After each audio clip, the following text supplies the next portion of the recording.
കണ്ണൂർ സർവകലാശാല സാഹിത്യോത്സവത്തിൽ ഒരുപക്ഷെ സർവകലാശാലകൾ ചർച്ച ചെയ്യപ്പെടേണ്ട പ്രസക്തമായ ഒരു വിഷയമായിട്ടുള്ള ഗവേഷണത്തെ സംബന്ധിച്ച വിഷയമാണ് ഗവേഷണത്തിൻ്റെ രാഷ്ട്രീയം എന്ന വിഷയം. തീർച്ചയായും നിരവധി ഒരു ചെറിയ സമയത്തിനകത്ത് ഉൾക്കൊള്ളുന്ന വിഷയമല്ല, നിരവധി ചർച്ചകൾ ഉണ്ടാവേണ്ട വിഷയം കൂടിയാണ്. പക്ഷേ ഇവിടെ തന്നിട്ടുള്ള സമയം അരമണിക്കൂറിനകത്ത് ഇത് ചുരുക്കണമെന്നാണ്. തീർച്ചയായും ചില സൂചനകൾ ഗവേഷകരുടെയും വിദ്യാർത്ഥികളുടെയും മുന്നിലേക്ക് വയ്ക്കുക എന്നാവും ഇതിൽ സാധ്യമാകുന്ന ഒന്നാണെന്ന് ഞാൻ കരുതുന്നു. സ്വാഭാവികമായിട്ടും ഗവേഷണം എന്നത് ഒരു സമഗ്രമായ രാഷ്ട്രീയ വ്യവഹാരമായി കാണാൻ തന്നെയാണ് ഞാൻ താല്പര്യപ്പെടുന്നത്. വിവിധ തലങ്ങളുണ്ട് ഗവേഷണത്തിൻ്റെ, ആന്തരിക തലം, ബാഹ്യതലം എന്ന തലങ്ങളിലൊക്കെ ഉണ്ട്. ഒരു ജ്ഞാനോൽപാദന പ്രക്രിയ, അതല്ലെങ്കിൽ ജ്ഞാനശേഖരത്തിൻ്റെ വിപുലീകരണ പ്രക്രിയ എന്ന തലത്തിലൊക്കെ തന്നെ ഗവേഷണം ഒരു സമഗ്രമായ രാഷ്ട്രീയ വ്യവഹാരമായി ഇടപെടുന്നുണ്ട് സമൂഹത്തിൽ. അത് പല തലങ്ങളിൽ ഉണ്ട്. നമ്മളുടെ രീതിശാസ്ത്രത്തിൽ എടുത്തു കഴിഞ്ഞാൽ അതിൻ്റെ പ്രശ്നനിർണയം തുടങ്ങി ഒരു പ്രശ്നനിർണയം തുടങ്ങുന്നിടത്ത് അതിൻ്റെ രാഷ്ട്രീയ വ്യവഹാരം തുടങ്ങുന്നു എന്നാണ് ഞാൻ വിചാരിക്കുന്നത്. ഒരു വ്യക്തി ഗവേഷണത്തിൽ ഇൻവോൾവ് ആകുന്ന സമയത്ത്, അതിൽ ഇടപെടുന്ന സമയത്ത് അവരുടെ ജീവിത സാഹചര്യങ്ങളും പരിസരങ്ങളിൽ നിന്നും സാധ്യമാകുന്ന അറിവുകളെ പ്രശ്നവൽക്കരിക്കുകയും തൻ്റെ പാഠ്യവിഷയവുമായി ചേർത്തുകൊണ്ട് ഒരു ഗവേഷണ പ്രക്രിയയിലേക്ക് നടന്ന് അടുക്കുകയും ചെയ്യുക എന്നാണ് ഗവേഷണത്തിൻ്റെ ആ തുടക്കത്തിൽ തന്നെ സാധ്യമാകുന്നത്. അതിൽ തുടങ്ങി അതിൻ്റെ ഏരിയ തീരുമാനിക്കുന്നത് തുടങ്ങി വിവിധങ്ങളായിട്ടുള്ള രാഷ്ട്രീയ വ്യവഹാരങ്ങൾ നടക്കുന്നു. അതോടൊപ്പം തന്നെ ബാഹ്യമായ തലങ്ങളിൽ അതിൻ്റെ നിരവധിയായ തലങ്ങളുണ്ട്. നമ്മൾക്കറിയാം, ഒരു പബ്ലിഷ് ചെയ്യുന്ന സമയത്ത്, റിസർച്ച് ജേണൽ, ഒരു ഗവേഷക പ്രബന്ധം അവതരിപ്പിക്കുന്ന സമയത്ത്, പബ്ലിഷ് ചെയ്യുന്ന സമയത്ത് അത് എത്രത്തോളം അത് ആളുകളിലേക്ക് എത്തുന്ന തരത്തിൽ പബ്ലിഷ് ചെയ്യാൻ കഴിയുന്നു എന്നിടത്തെല്ലാം ഇത്തരം രാഷ്ട്രീയ വ്യവഹാരമായി അത് ഉയർന്നു നിൽക്കുന്നുണ്ട്. ഇത്തരം ഒരു വിഷയത്തിൽ നമ്മളോട് സംവദിക്കുന്നത് ഗവേഷണ മേഖലയിലെ, കേരളത്തിൽ തന്നെ ഗവേഷണ മേഖലയിൽ മാർഗദർശിയായി പ്രവർത്തിക്കുന്ന ബഹുമാനപ്പെട്ട അനിൽ മാഷാണ്. തീർച്ചയായും ഞാൻ കൂടുതൽ സമയം അതിൽ അധികരിക്കുന്നില്ല, കാരണം മാഷിൻ്റെ നല്ലൊരു ഈ മേഖലയിലുള്ള അറിവ് നമ്മൾക്ക് പങ്കുവെക്കേണ്ടതുണ്ട്. ബഹുമാന പുരസ്കാരം അനിൽ മാഷെ ഈ വിഷയത്തിലുള്ള ആശയങ്ങൾ അവതരിപ്പിക്കുന്നതിന് വേണ്ടി ക്ഷണിക്കുന്നു. ആദരണീയരെ, പ്രിയമുള്ള സുഹൃത്തുക്കളെ,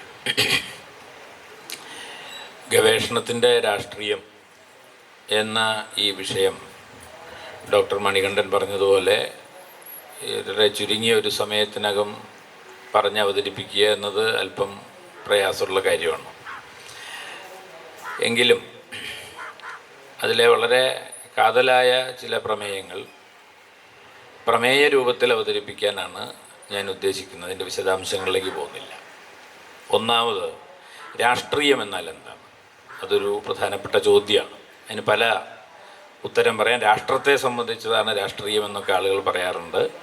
എന്നാൽ ആ നിർവചനമൊന്നും ഇപ്പോൾ നിലനിൽക്കുന്നില്ല. ജാക്ക് റാൻസിയർ എന്ന് പറയുന്ന ചിന്തകൻ ഈ പൊളിറ്റിക്സ് ഓഫ് ഈസ്തെറ്റിക്സ് എന്ന് പറയുന്ന പുസ്തകത്തിനകത്ത് രാഷ്ട്രീയത്തെക്കുറിച്ച് പറയുന്ന ഒരു പ്രധാനപ്പെട്ട കാര്യം, നമ്മൾ ഇതുവരെ കാണാത്ത, ഇതുവരെ കേൾക്കാത്ത, ഇതുവരെ സ്പർശിക്കാത്ത, രുചിക്കാത്ത, ഇതുവരെ മണക്കാത്ത ഒരു ലോകത്തെ സൃഷ്ടിക്കുക എന്നതാണ് രാഷ്ട്രീയ പ്രവർത്തനം എന്ന് പറഞ്ഞാൽ പഞ്ചേന്ദ്രിയങ്ങളിലൂടെയാണ് നാം ലോകത്തെ അനുഭവിക്കുന്നത്. ഈ അനുഭവത്തെ, പുതുതായൊരു അനുഭവത്തെ സൃഷ്ടിക്കുന്ന ഒരു പ്രവൃത്തിയാണ് രാഷ്ട്രീയ പ്രവർത്തനം എന്ന് പറയുന്നത്. ഒരു ഉദാഹരണം പറഞ്ഞാൽ, നമ്മൾ ഇതുവരെ കാണാത്തൊരു ലോകം, നാം ഇതുവരെ ചിന്തിക്കാത്ത ഒരു ലോകം, അങ്ങനെ ഒരു ലോകം നമുക്ക് മുന്നിൽ തുറന്നു തരുന്ന ഒരു പ്രക്രിയയാണോ ഗവേഷണം എന്നതാണ് ചോദ്യം. ഇപ്പോൾ ഒരു ഉദാഹരണം ഞാൻ പറയാം. കേരളത്തിൽ നടന്ന നിരവധിയായിട്ടുള്ള രാഷ്ട്രീയ പ്രക്രിയകളിൽ ഒന്നാണ് പന്തിഭോജനം എന്ന് പറയുന്നത്. അതാരാണ് ചെയ്തത്, എങ്ങനെയാണ് ചെയ്തതെന്നൊക്കെ നിങ്ങൾക്കറിയാം. ഞാനതിൻ്റെ ചരിത്രത്തിലേക്ക് പോകുന്നില്ല. സഹോദരൻ അയ്യപ്പൻ എന്ന നാരായണ ഗുരുവിൻ്റെ ശിഷ്യൻ, കേരളത്തിലെ പ്രധാനപ്പെട്ട ഒരു യുക്തിവാദി, സാമൂഹ്യ പരിഷ്കർത്താവ്, പത്രപ്രവർത്തകൻ, എഴുത്തുകാരൻ ഒക്കെയായ സഹോദരൻ അയ്യപ്പൻ ഈ പന്തി ഭോജനം നിർവഹിക്കുന്ന സമയത്ത് അതെങ്ങനെയാണ് നടന്നത് എന്നതിനെ സംബന്ധിച്ച് എനിക്ക് ഈ അടുത്ത കാലത്താണ് അതിൻ്റെ വിശദാംശങ്ങൾ ലഭിച്ചത്. ഞാൻ കരുതിയിരുന്നത് ജാതി വ്യവസ്ഥ വളരെ രൂക്ഷമായിരുന്ന കാലത്ത്, മനുഷ്യർക്ക് ഒരുമിച്ചിരുന്ന് ഭക്ഷണം കഴിക്കാൻ പറ്റാത്ത കാലത്ത് ഒരുമിച്ചിരുന്ന് വരെ കുറച്ച് ആളുകൾ ഭക്ഷണം കഴിച്ചതാണ്, വ്യത്യസ്ത ജാതികളിൽപ്പെട്ട ആളുകൾ ഭക്ഷണം കഴിച്ചതാണ് എന്നാണ് ഞാൻ മനസ്സിലാക്കിയിരുന്നത്. ഒരുമിച്ചിരുന്ന് കഴിച്ചു എന്നാണ് ഞാൻ മനസ്സിലാക്കിയിരുന്നത്. എന്നാൽ ഈ അടുത്ത കാലത്ത് ഞാൻ ചെറായിയിൽ സഹോദരൻ അയ്യപ്പൻ്റെ സ്മാരകത്തിൽ സഹോദരനെ അനുസ്മരിച്ചുകൊണ്ട് സംസാരിക്കാൻ വേണ്ടി പോയപ്പോഴാണ് ആദ്യമായിട്ടാണ് ഞാൻ അദ്ദേഹത്തിൻ്റെ സ്മാരകം കാണുന്നത്. നിങ്ങളും അവിടെ പോയിട്ടത് കാണണമെന്നാണ് എനിക്ക് പുതിയ തലമുറയിലെ കുട്ടികളോട് പറയാനുള്ളത്. അദ്ദേഹം ജനിച്ച വീടൊക്കെ അതേപോലെ സംരക്ഷിച്ചിട്ടുണ്ട്. ഒരു കായലിൻ്റെ തീരത്താണതുള്ളത്.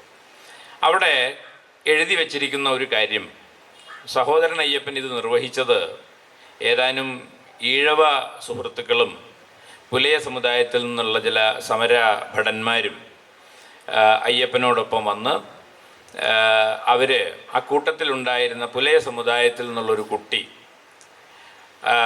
അല്പം ചോറെടുത്ത് ചക്കക്കുരുവും കടലയും ചേർത്ത് ഉണ്ടാക്കിയ ഒരു പുഴുക്കും ഈ ചോറും കൂടി കൂട്ടിക്കുഴച്ച് ഒറ്റ ഉരുളയാക്കി ഒരു പാത്രത്തിൽ വെച്ച് ആ ഉരുള എല്ലാവരും എടുത്ത് ഭക്ഷിച്ചു.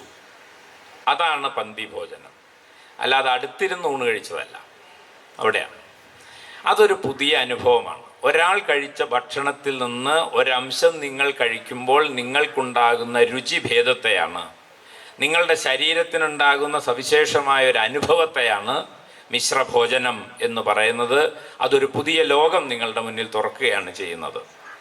ആ അന്നം അവരുടെ ആമാശയത്തിലേക്കല്ല ഇറങ്ങിയത്, അവരുടെ മനസ്സിലേക്കാണത് യഥാർത്ഥത്തിൽ പ്രവേശിച്ചത്, അവരുടെ ബോധത്തെയാണത് നവീകരിച്ചത്.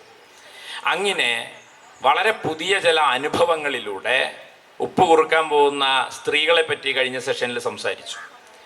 അത് ഉപ്പ് എന്ന് പറയുന്ന ഒരു ഭൗതിക വസ്തുവിനെ ഉണ്ടാക്കുകയല്ല ചെയ്യുന്നത്, അത് ബോധത്തെ നവീകരിക്കുകയാണ് ചെയ്യുന്നത്. അതുകൊണ്ട് അത്രയും ദൂരം സ്ത്രീകൾ നടക്കുകയും പുരുഷന്മാർ വരരുത് എന്ന് പറഞ്ഞിട്ട് അതിനെ ധിക്കരിച്ചുകൊണ്ട് അവർ ചെയ്യുകയും ചെയ്യുമ്പോൾ ഉപ്പുണ്ടാവുകയല്ല ചെയ്യുന്നത്, ബോധമുണ്ടാവുകയാണ് ചെയ്യുന്നത്. അങ്ങനെ ബോധത്തെ അനുഭവത്തിലൂടെ ബോധത്തെ ഉൽപ്പാദിപ്പിക്കുന്ന ഒരു പ്രവൃത്തിയെയാണ് രാഷ്ട്രീയം എന്ന് പറയുന്നത്. അതുകൊണ്ടാണ് ചാനലുകളിൽ വൈകുന്നേരം 9 മണിക്ക് ശേഷം നടക്കുന്ന ചർച്ചകളല്ല രാഷ്ട്രീയം എന്ന് പറയുന്നത്. അതൊരനുഭവത്തെ നമുക്ക് നൽകുന്നില്ല, ഒരു പുതിയ അനുഭവം അത് നമുക്ക് മുന്നിൽ തരുന്നില്ല. എന്നാൽ പുതിയ അനുഭവങ്ങൾ ഉണ്ടാക്കുന്ന ഒന്നിനെയാണ് നാം വാസ്തവത്തിൽ രാഷ്ട്രീയം എന്ന് പറയുന്നത്. അതുകൊണ്ട് നമ്മൾ അടുത്ത ചോദ്യം, ഗവേഷണം രാഷ്ട്രീയമാണോ എന്നതാണ്. എത്രമാത്രം നമ്മുടെ കണ്ടംപററി റിസർച്ച്, ഈ സമകാല ഈ ഗവേഷണം ഒരു രാഷ്ട്രീയ പ്രവൃത്തിയായി മാറുന്നുണ്ട് എന്ന് ചോദിക്കുമ്പോൾ തീർച്ചയായും ഞാൻ ഈ പണിയൊക്കെ അവസാനിപ്പിച്ച് പോകാറായിട്ടുള്ള ഒരാളാണ്. ഞാൻ ഈ പണി തുടങ്ങിയ കാലത്ത് എന്ന് പറഞ്ഞാൽ ഗവേഷണം ആരംഭിച്ച കാലത്ത് ഞാൻ കണ്ടിരുന്നതിൽ നിന്ന് വ്യത്യസ്തമായി പുതിയ കാലത്ത് ഞാൻ കാണുന്ന പ്രവണതകൾ എന്താണ് എന്ന് ആദ്യമേ ഒന്ന് സൂചിപ്പിക്കാം. ഒന്നാമത്തെ കാര്യം, ഞാൻ മലയാള വിഭാഗത്തിലാണ് ഗവേഷണം ചെയ്തിരുന്നത്. മലയാളം വിദ്യാർത്ഥിയാണ് ഞാൻ. ഞങ്ങളൊക്കെ MA പഠിക്കുന്ന കാലത്ത് ഞങ്ങളുടെ സീനിയേഴ്സായിട്ടുള്ള ആളുകൾ നടത്തിയിരുന്ന ഗവേഷണത്തിൻ്റെ ഒരു ശീർഷകം ഞാൻ പറയാം. വള്ളത്തോൾ കവിത ഒരു പഠനം, വൈലോപ്പിള്ളി കവിത ഒരു പഠനം, അല്ലെങ്കിൽ ചങ്ങമ്പുഴ കവിത ഒരു പഠനം. ഈ തരം ഗവേഷണങ്ങളാണ് അക്കാലത്ത് നടന്നിരുന്നത്. അപ്പം ആ ഗവേഷണത്തിൻ്റെ ഒരു സ്വഭാവം എന്താണെന്ന് ചോദിച്ചാൽ, വൈലോപ്പിള്ളി എഴുതിയ എല്ലാ കവിതകളുടെയും പിന്നിൽ വൈലോപ്പിള്ളിയുടെ ഒരു സത്തയുണ്ട് എന്നും അത് ഗവേഷണത്തിലൂടെ എനിക്ക് കണ്ടെത്താൻ കഴിയുമെന്നുമാണ് ആ ശീർഷകം സൂചിപ്പിക്കുന്നത്.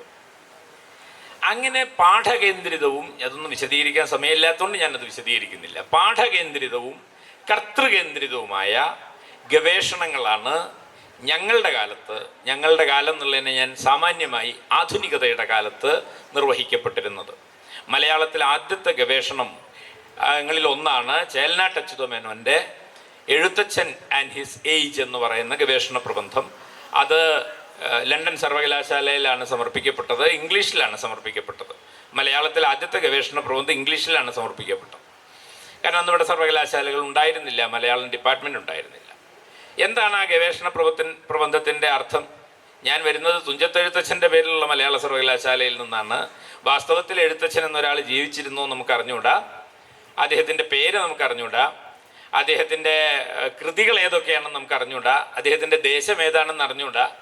ഇപ്പോൾ നമുക്ക് അറിയാവുന്ന ചില കാര്യങ്ങൾ വെച്ച് അദ്ദേഹം തിരൂരായിരുന്നു, തൃക്കണ്ടിയൂരായിരുന്നു എന്നൊക്കെ നമ്മൾ വിശ്വസിച്ച് അദ്ദേഹത്തിൻ്റെ പേരിൽ അവാർഡ് കൊടുത്ത് അദ്ദേഹത്തിൻ്റെ പേരിൽ സർവകലാശാല ഉണ്ടാക്കി അദ്ദേഹത്തിനെ കുറിച്ച് ധാരാളം പഠനങ്ങളൊക്കെ നടത്തി എഴുത്തച്ഛനെ നമ്മൾ നിർമ്മിച്ചെടുത്തതാണ്. അങ്ങനെ ഒരു കർത്താവിനെ നമ്മൾ ആധുനികതയുടെ ദശയിൽ വാസ്തവത്തിൽ ഉണ്ടാക്കിയെടുത്തൊരു കർത്താവാണ് എഴുത്തച്ഛൻ. അദ്ദേഹത്തെക്കുറിച്ചുള്ള ഒരു വിശദാംശങ്ങളും വസ്തുതാപരമായിട്ട് വാസ്തവത്തിൽ നമുക്ക് അറിഞ്ഞുകൂടാ. അപ്പം അങ്ങനെ ഈ കർത്താവിനെ നിർമ്മിച്ചെടുക്കുക, കർത്താവിൻ്റെ പാഠങ്ങളെ ഉറപ്പിച്ചെടുക്കുക തുടങ്ങിയ പ്രവൃത്തികളാണ് ഞങ്ങളുടെ ഒക്കെ കാലത്തുള്ള ഗവേഷണത്തിൽ പ്രധാനമായിട്ടും നടന്നിരുന്നത്. എന്നാൽ ഇന്ന് നമ്മുടെ കുട്ടികൾ ചെയ്തുകൊണ്ടിരിക്കുന്ന ഗവേഷണത്തിൽ ഒരു ചെറിയ ഉദാഹരണം ഞാൻ പറയാം. സമയക്കുറവ് മൂലം ഞാനിതെല്ലാം അല്പം ചുരുക്കിയാണ് പറയുന്നത്. എൻ്റെ അടുത്ത് വന്ന ഒരു കുട്ടി ഒരു ഗവേഷണത്തിൻ്റെ വിഷയം ചർച്ച ചെയ്തത് സിനിമാ പാട്ടുകളെ എങ്ങനെയാണ് ട്രാൻസ്ജെൻഡറായ ഒരാൾ ആസ്വദിക്കുന്നത് എന്ന വിഷയത്തിലാണ് അയാൾ മലയാളത്തിൽ ഗവേഷണം ചെയ്യാൻ ആലോചിക്കുന്നത് എന്ന് പറഞ്ഞു. പറയണതിൻ്റെ കൂടെ തന്നെ അയാൾ എന്നോട് പറഞ്ഞു, മാഷെ ഞാനൊരു ട്രാൻസ്ജെൻഡറാണ് എന്നും പറഞ്ഞു.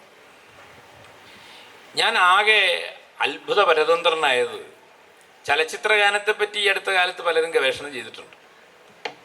പ്രദീപൻ പാമ്പരികുന്ന്, അദ്ദേഹം ഇന്ന് നമ്മുടെ ഒപ്പം ഇല്ല. അദ്ദേഹത്തെ പോലുള്ള ആളുകൾ ചലച്ചിത്രഗാനത്തെക്കുറിച്ച് എഴുതിയിട്ടുണ്ട്. ഷിബു മുഹമ്മദ് ഉടലുകൾ പാടുമ്പോൾ എന്നുള്ള പേരിൽ ചലച്ചിത്രഗാനങ്ങളെക്കുറിച്ച് പറഞ്ഞിട്ടുണ്ട്, സംഗീതത്തെക്കുറിച്ചൊക്കെ പറഞ്ഞിട്ടുണ്ട്.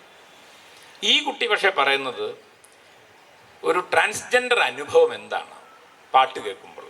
അപ്പം ഞാൻ ചോദിച്ചു എന്തുകൊണ്ടാണ് താൻ ആ പ്രോബ്ലത്തിലേക്ക് വരണതെന്ന് ചോദിച്ചപ്പോൾ അദ്ദേഹം ആ കുട്ടി എന്നോട് പറഞ്ഞത്, പിന്നെ മാഷെ നമ്മളിപ്പോൾ എന്താണ് നീലരാവിൽ അന്നു നിൻ്റെ താരഹാരമിളകി എന്ന പാട്ട്, ആ പാട്ട് കേൾക്കുമ്പോൾ മാഷ എന്താണ് മാഷയുടെ മനസ്സിൽ, മാഷ സിനിമ കണ്ടിട്ടുണ്ടോ? ഞാൻ പറഞ്ഞാൽ സിനിമ കണ്ടിട്ടില്ല. ആ പാട്ട് കേൾക്കുമ്പോൾ മാഷയുടെ മനസ്സിലേക്ക് വരുന്നത് എന്താണെന്ന് ചോദിച്ചു. അപ്പോൾ സ്വാഭാവികമായിട്ട് ഒരു കാമുകൻ ഒരു കാമുകിയോട് പറയുന്നതായിട്ടാണ് നമുക്ക് അനുഭവപ്പെടുക. സിനിമയുടെ സീൻ പിന്നീട് ഞാൻ നോക്കിയപ്പോൾ അത് തന്നെയാണ് സംഭവിക്കുന്നത്. അപ്പോൾ മിക്കവാറും നമ്മുടെ സിനിമാ പാട്ടുകൾ ആണ് പെണ്ണിനോട് പാടുന്നതോ പെണ്ണ് ആണിനെ വിഭാവനം ചെയ്യുന്നതോ ആയ പാട്ടുകളാണ്. അങ്ങനെ നമുക്കത് ഭാവനയിൽ വരൂ. എന്നാൽ ഈ പറയുന്ന പോലെ ട്രാൻസ്ജെൻഡർ ആയിട്ടുള്ള ഒരാൾ അല്ലെങ്കിൽ ഹോമോസെക്ഷൽ ആയിട്ടുള്ള ഒരാൾ അങ്ങനെ ഒരു പാട്ട് കേൾക്കുമ്പോൾ അയാളുടെ ഭാവനയിൽ വരുന്ന ചിത്രം എൻ്റെ ഉള്ളിൽ വരുന്ന ഒരു ചിത്രമല്ല. എന്നെ പഠിപ്പിച്ചത് ഈ 21 വയസ്സുള്ള ഒരു പുതിയ ഗവേഷകൻ അഥവാ ഗവേഷകയാണ്. ഇതാണ് പുതിയ കാലത്തെ ഗവേഷണം വളരെ പ്രധാനപ്പെട്ട ഒരു രാഷ്ട്രീയ പ്രവർത്തനമാണെന്ന് ഞാൻ പറയാൻ കാരണം, നാം ഇതുവരെ മനസ്സിലാക്കാത്ത അനുഭവത്തിൻ്റെ ഒരു ലോകത്തേക്ക് നമ്മുടെ പുതിയ കുട്ടികൾ നമ്മളെ കൊണ്ടുപോകുന്നുണ്ട്.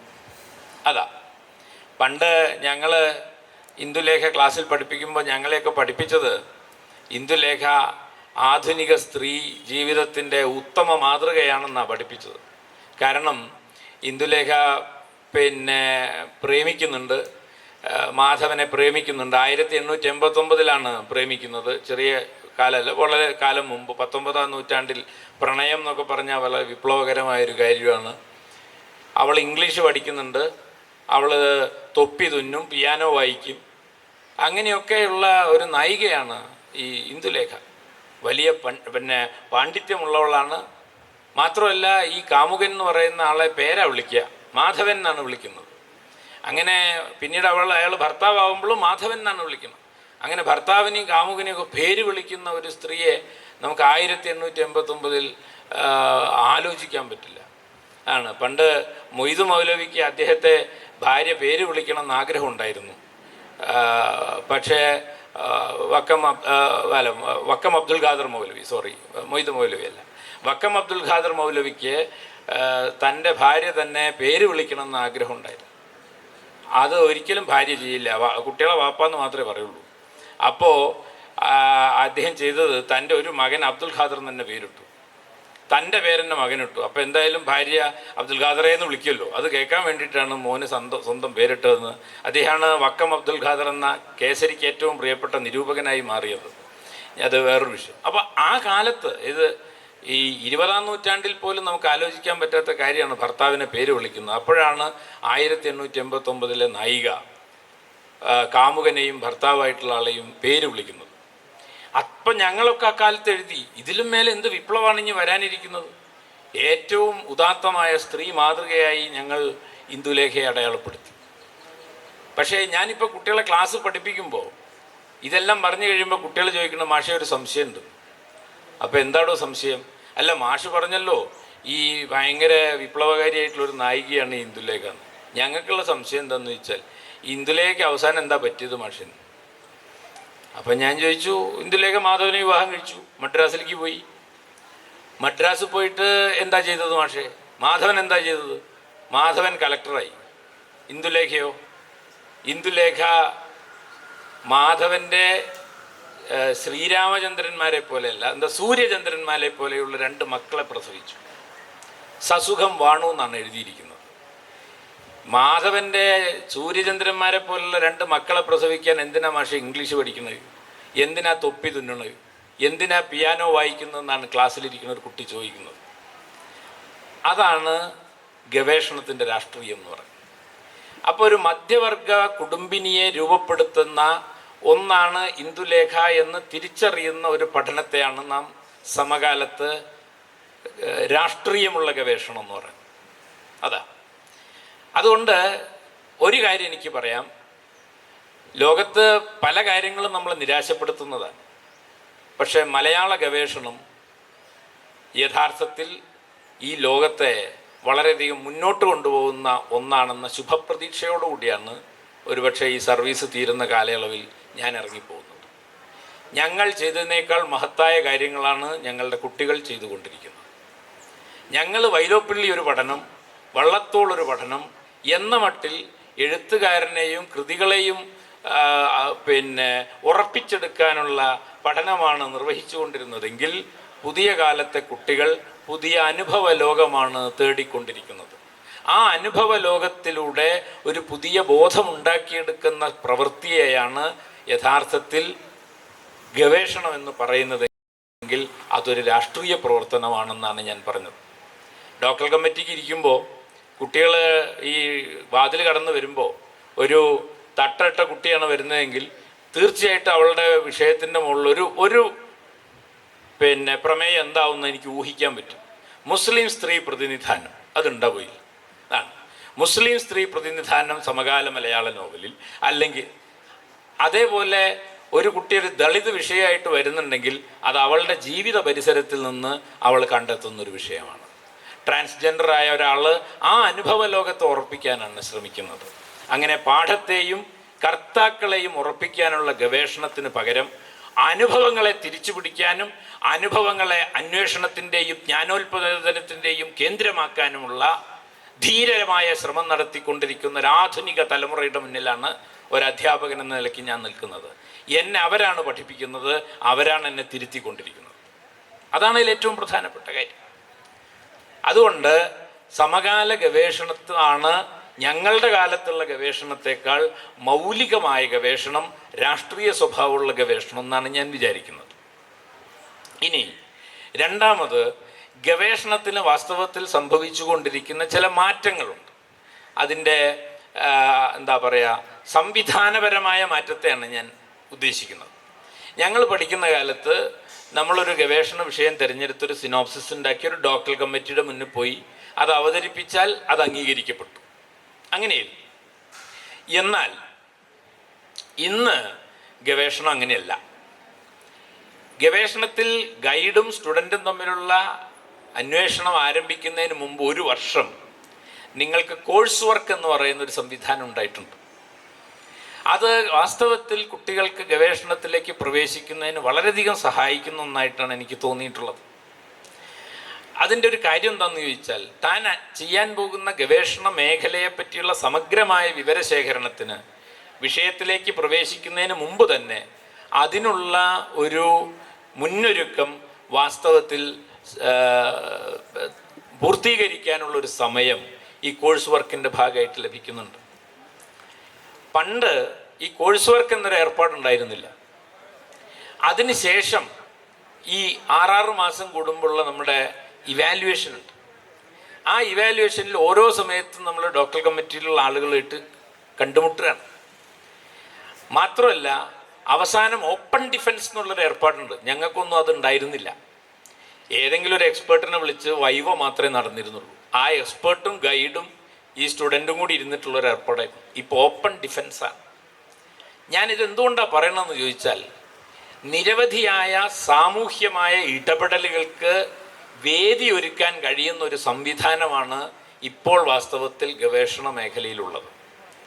എൻ്റെ ഒരു കുട്ടിയുടെ ഓപ്പൺ ഡിഫൻസിന് പഞ്ചായത്ത് പ്രസിഡന്റ്, പഞ്ചായത്ത് മെമ്പർ ഉൾപ്പെടെയുള്ള ആളുകൾ വന്നിരുന്നു.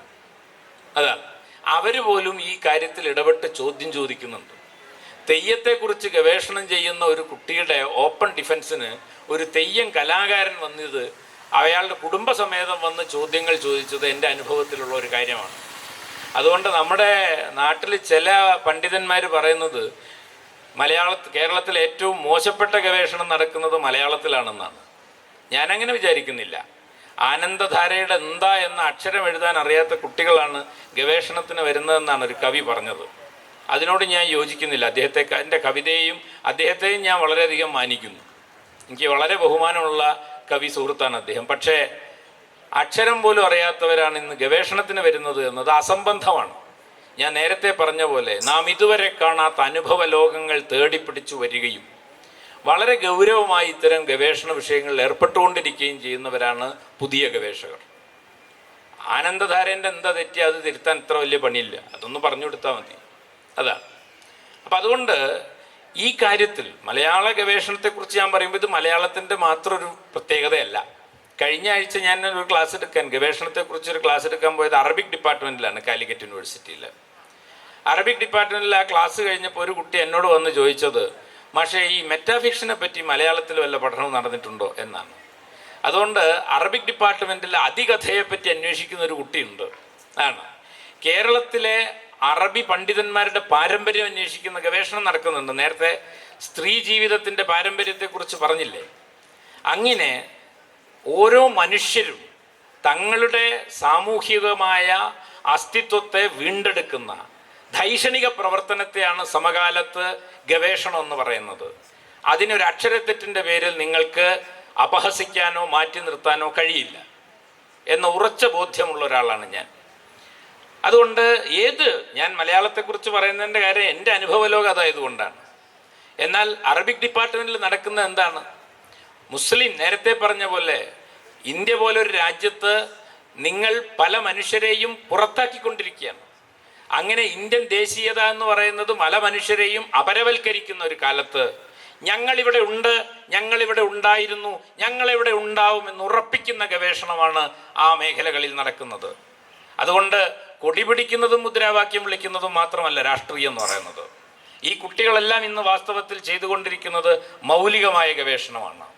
അത് ട്രാൻസ്ജെൻഡറുകളാവട്ടെ, മതന്യൂനപക്ഷങ്ങളാവട്ടെ, ജാതീയമായ പീഡനങ്ങൾ അനുഭവിക്കുന്ന മനുഷ്യരാകട്ടെ, അവരെല്ലാം ചെയ്തുകൊണ്ടിരിക്കുന്നതാണ്. സനൽ മോഹനും വിനിൽ പോളും കൂടി തുറന്നു വെച്ചൊരു പുതിയ ഗവേഷണത്തിൻ്റെ മേഖലയുണ്ട്. അടിമത്തം എന്ന് പറയുന്നത് വാസ്തവത്തിൽ ഒരു കാറ്റഗറിയായി അന്വേഷണത്തിൻ്റെ ഒരു മൗലികമായ സമ്പർക്കമായി കടന്നു വരുന്നു എന്നത് വളരെ പ്രധാനപ്പെട്ട ഒരു കാര്യമാണ്. അതാണ് നാം ഇതുവരെ അടിമ ജീവിതത്തെ സംബന്ധിച്ച് മനസ്സിലാക്കിയിരുന്നില്ല. അപ്പോൾ ചരിത്രത്തിനകത്തേക്ക് പുതിയ സമ്പർക്കങ്ങൾ കടന്നു വരുന്നുണ്ട്. ആത്മാഭിമാനം എന്ന് പറയുന്നത്, അന്തസ്സ്, ഡിഗ്നിറ്റി എന്ന് പറയുന്നത് ഒരു പ്രധാനപ്പെട്ട അന്വേഷണ വിഷയമായി കടന്നു വരുന്നുണ്ട്. അങ്ങനെ നാം ഇതുവരെ മനസ്സിലാക്കാത്ത, നാം ഇതുവരെ അന്വേഷിക്കാത്ത നിരവധി അനുഭവ ലോകത്തെ ചരിത്രത്തിലൂടെ, ഭാഷാ ഗവേഷണത്തിലൂടെ, സാഹിത്യ ഗവേഷണത്തിലൂടെ വീണ്ടെടുക്കുന്ന ഒരു കാലത്ത് ഏറ്റവും മൗലികമായ രാഷ്ട്രീയ പ്രവർത്തനം നടക്കുന്ന ഒരു മേഖലയാണ് ഗവേഷണം എന്നാണ് ഒരു അധ്യാപകൻ എന്ന നിലയ്ക്ക് എൻ്റെ അനുഭവം. ഞാൻ ഇനി വിശദീകരിക്കുന്നില്ല. അരമണിക്കൂറാണ് സമയം പറഞ്ഞത്. 5 മിനിറ്റ് കൂടി ബാക്കിയുണ്ട്. നിങ്ങൾക്ക് വല്ലതും ചോദിക്കാനുണ്ടെങ്കിൽ ചോദിക്കാം. എനിക്ക് പറയാൻ പറ്റുന്ന വല്ലതുമാണെങ്കിൽ പറയാം. ഇങ്ങനൊരു അവസരം തന്നതിന് നന്ദി രേഖപ്പെടുത്തി ഞാൻ അവസാനിപ്പിക്കുന്നു. നമസ്കാരം. ജ്ഞാനോത്പാദന മേഖലയിലെ മാറിയ കാലഘട്ടത്തെ, മാറിയ രാഷ്ട്രീയ ബോധത്തെ വിവിധ ഉദാഹരണങ്ങളിലൂടെ മാഷ് സ്ഥാപിക്കുകയുണ്ടായി. അത് ഗവേഷണ മേഖലയിൽ എങ്ങനെയാണ് ഇടപെടുന്നത് എന്നതിനെ സംബന്ധിച്ച്, എങ്ങനെയാണ് അടയാളപ്പെടുത്തുന്നത് എന്നതിനെ സംബന്ധിച്ച് മാഷ് സൂചിപ്പിക്കേണ്ടായി. പിന്നെ മാഷ് സൂചിപ്പിച്ച പോലെ തന്നെ സമയം വളരെ പരിമിതമായതുകൊണ്ട് ആർക്കെങ്കിലും ഈ വിഷയത്തിൽ എന്തെങ്കിലും ചോദ്യങ്ങൾ ഉന്നയിക്കുകയാണെങ്കിൽ ചോദിക്കാവുന്നതാണ്.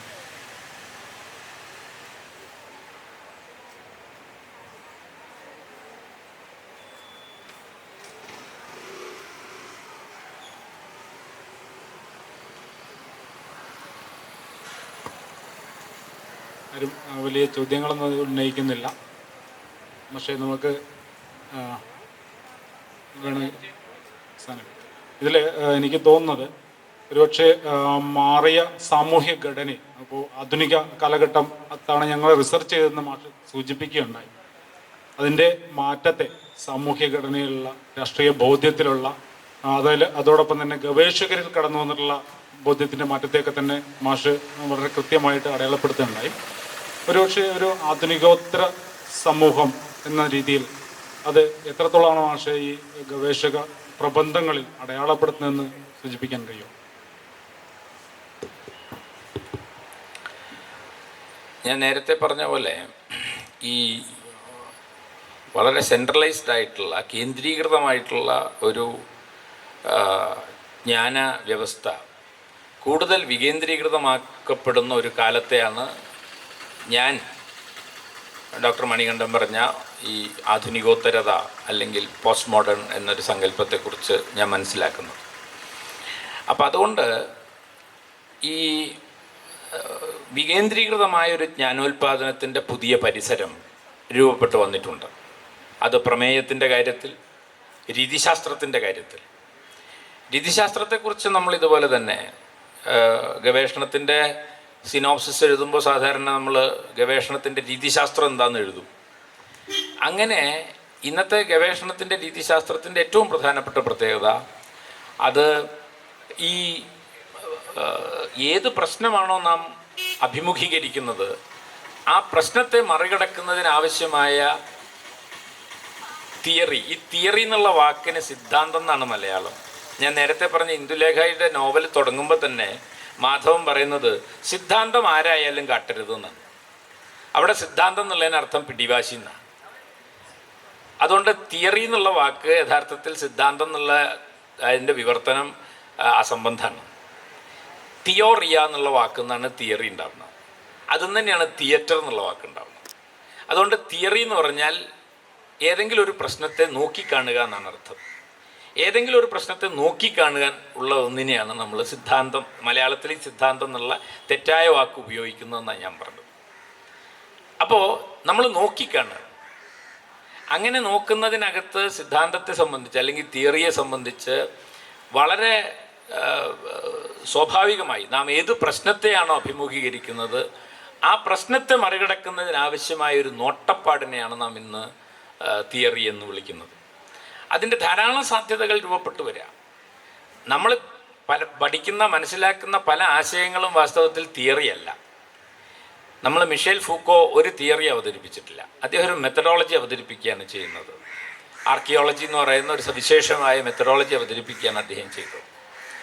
അങ്ങനെ ഈ പുതിയ കാലം അത്തരം ശാഠ്യങ്ങളിൽ നിന്നൊക്കെ പുറത്തു കടന്നിട്ടുണ്ടെന്നാണ് ഞാൻ പറഞ്ഞത്. പ്രമേയത്തിൻ്റെ കാര്യത്തിൽ പുതിയ അനുഭവ ലോകത്തെ കൊണ്ടുവരുന്നപ്പോൾ തന്നെ അത് സമീപനത്തിൻ്റെ കാര്യത്തിൽ, രീതിശാസ്ത്രത്തിൻ്റെ കാര്യത്തിൽ അത് കുറേ കൂടി ഫ്ലെക്സിബിളായ, കുറേ കൂടിയും അയവേറിയ നോട്ടപ്പാടുകൾ അത് അംഗീകരിക്കുന്നുണ്ട് എന്നതാണ് അതിൻ്റെ ഏറ്റവും പ്രധാനപ്പെട്ടൊരു കാര്യം.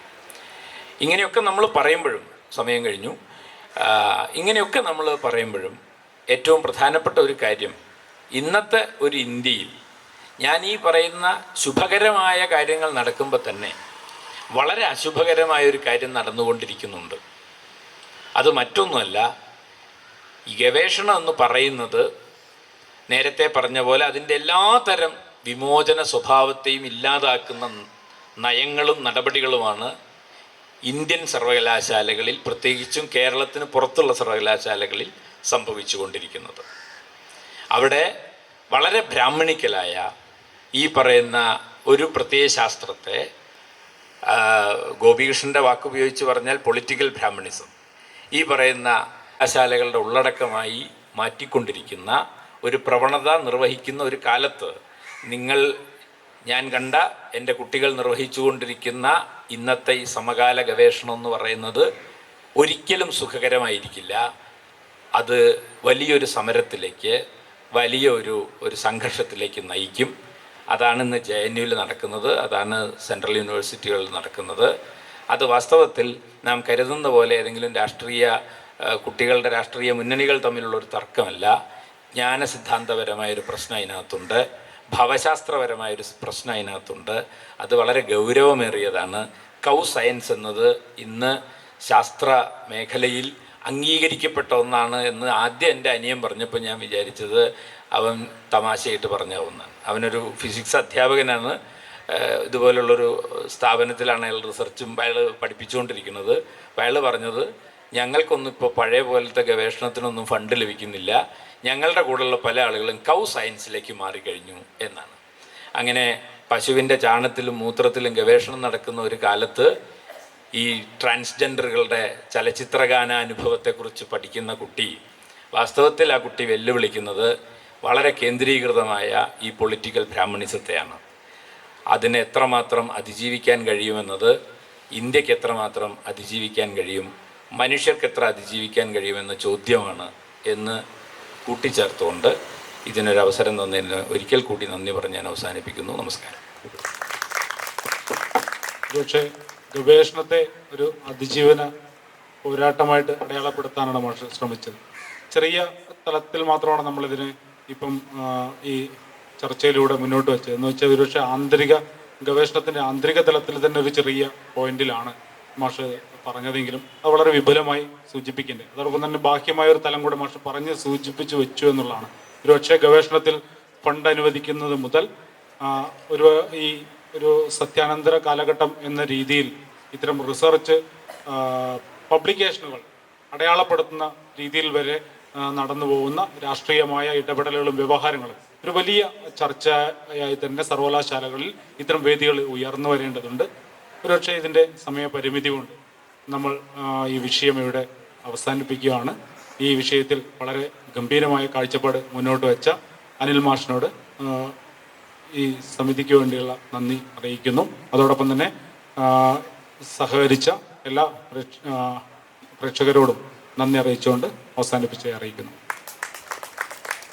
ഗവേഷണത്തിന്റെ രാഷ്ട്രീയം എന്ന വിഷയത്തെ അധികരിച്ച്